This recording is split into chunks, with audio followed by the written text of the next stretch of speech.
Ba't mo ba may bebenta ka ngayon? Oo, hirap daw sila umakyat eh. Suspension. Naka-suspension na to. Busog na busog talaga. Lima pala TE37 ito. Ito guys, pati yung likod naka TE37. Saan ka pa?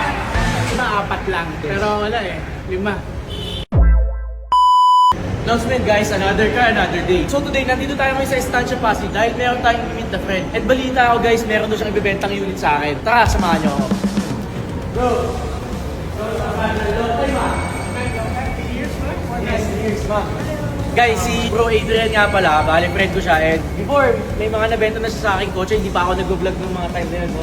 Anong year ba yun, brother? Isang 29 Na WRX. WRX. Yun guys, unang-una niyang nabenta sa akin. Doon tayo nag-meet, no? Anong year yun? Pandemic? Yeah, before pandemic. Ba't mo ba may bebenta ka ngayon? Oo, hirap daw sila umakyat eh. Actually, second car naman. Kaya lang kasi di ba, so 3 doors. Mag-upgrade ka. Yeah, oo. Tsaka pang pang off-road o kaya pang harapan. Kailangan ko na mas malaki ng kotse. Sige bro, okay lang ba? Sige natin. Sige bro, Sige, no problem. So guys, Suzuki Jimny. Ano your model, brother? This one is 2022, April 2022, ano? 2023 acquired na Suzuki Jimny. Tapos bro, ano yung mga brakes na ito? Ay, gusto na talagang ano, T37 all the way. Max T37. Nakaset full tires. Tapos yung color nito bro, anong tawag sa nito? Battleship Gray. Parang Nardo Gray, no? Pogi guys, ito isa to sa mga best color ng Jimny para sa akin. Gray, chiffon ivory, yan yung mga best color nila. Tapos bro, Pati fenders, ano? fenders, ito. Ano tawag dito, brother? I'm not sure, pero ito yung mga magagandang fender flares. Tapos, naka-jaws na din to. Gaos. Na? Suspension. Naka-suspension na to. Busog na busog talaga. Dizzy Racing na to guys. So yeah, matic mga origin. Naka-ready na steering wheel. Ayan o, carbon fiber.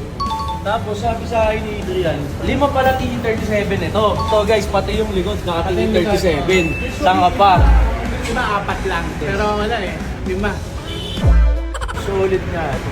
Mas makinis naman sa... Ito, original print pa to guys. Even the side mirror, palit siya eh. Ito? Oo. Kasi usually yung ganyan, hindi naman siya gloss eh. So ito, customized din. Itong step board. Jaos ba to bro? Hindi eh. Kinustomize siya ni Manolo. Ito, Jack. Mga ganito niya guys, Jaos din. Pogi. Start ko. No problem bro. Thank you. Check natin. Alam mo naman, mabilisan lang tayo dito talaga guys. Start lang natin. Ang pogi ng steering wheel nito bro ah. Guys, itong manibela na to, 34,000 na. Mileage 27, bata pa. Mababa pa yan.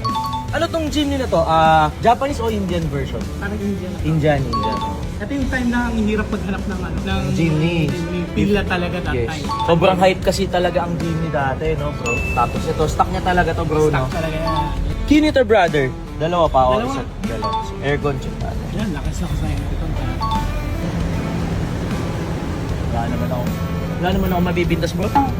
Parang kulang na lang nito exhaust. Well, kasi yung iba pag off-road kasi hindi na sila Hindi na nag-exhaust. nilalagyan ka nila snorkel, di ba?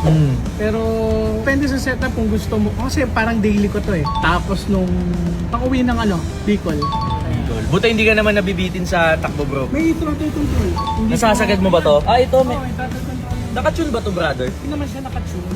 No need to tune yan pag may throttle control. Pero kasi pag Jimny kasi hindi naman talaga ganun kabilis. Hindi talaga. Tama naman guys. Hindi naman talaga binid to for racing. Talagang ginawa to for off-road no? Sige, check natin engine ring. Saka isa din sa napansin ko dito guys. Ito, pinalitan na din ni Adrian to. Ano to bro? Itong grill na to. Parang angry face Oh, eh. tignan mo, parang galit yung mukha niya oh.